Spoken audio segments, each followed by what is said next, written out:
The updated variable writer have three main enhancements: fixed font size, supporting multiple lines, and vertical alignment options.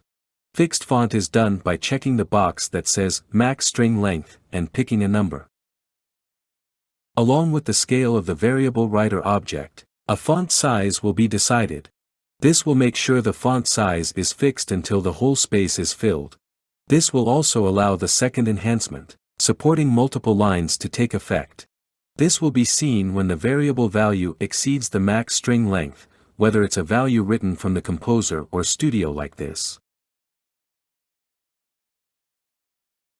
or when exceeding the max length while typing in an editable variable writer. Vertical alignment options can be seen beside the other alignment options. You can align to top, middle, and bottom.